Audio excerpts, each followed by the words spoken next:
दुनिया उससे अगला स्टीव जॉब्स समझती थी। इन्वेस्टर्स उस पर $1 बिलियन लगा रहे थे। मीडिया उसकी तारीफ कर रही थी और उसकी कंपनी थेरानोस की वैल्यू कितनी बढ़ चुकी थी कि वो $9 बिलियन तक पहुंच गई।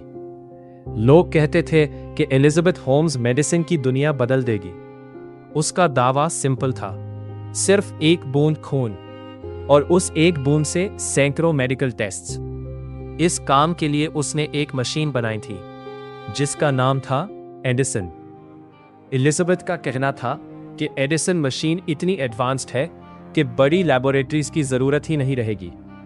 अगर ये टेक्नोलॉजी सच में काम करती तो हेल्थ केयर इंडस्ट्री हमेशा के लिए बदल जाती, और सब लोग उस पर यकीन कर रहे थे।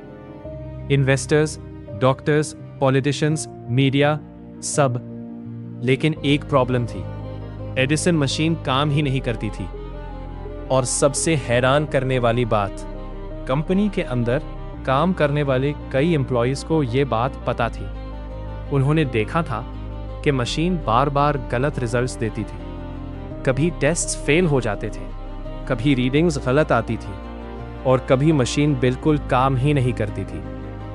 लेकिन बाहर की दुनिया को कुछ और बताया जा रहा था। थेरानोस के ऑफिसेज में सब कुछ परफेक्ट दिखाया जाता था। इन्वेस्टर्स को इंप्रेसिव प्रेजेंटेशंस दिखाई जाती थी और एलिजाबेथ होम्स हर इंटरव्यू में कहती थी, हम हेल्थ केयर का फ्यूचर बना रहे हैं। लेकिन अंदर ही अंदर झूठ का पहाड़ तैयार हो रहा था।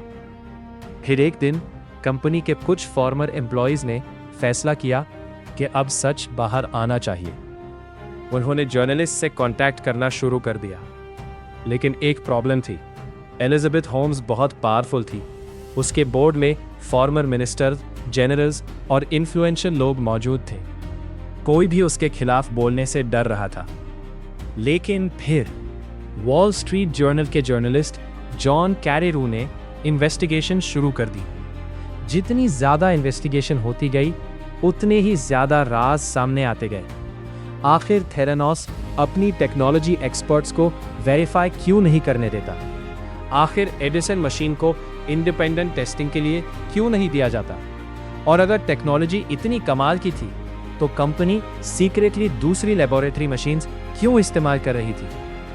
हर नए सवाल के साथ एलिजाबेथ होम्स पर प्रेशर बढ़ता गया। लेकिन वो एक ही बात कहती रही, हम दुनिया बदल रहे हैं। फिर 2015 में वॉल स्ट्रीट जर्नल ने वो आर्टिकल पब्लिश कर दिया जिससे थेरानोस डर रहा था, और बस सब कुछ टूटना शुरू हो गया। इन्वेस्टिगेशन शुरू हो गई। इन्वेस्टर्स ने सवाल पूछने शुरू कर दिए।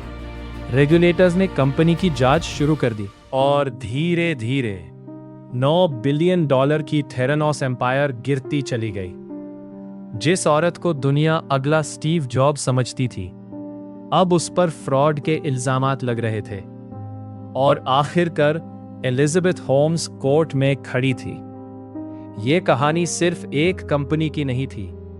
ये कहानी थी इस बात की कि कभी-कभी लोग एक आइडिया पर इतना यकीन कर लेते हैं कि वो सच देखना ही बंद कर देते हैं।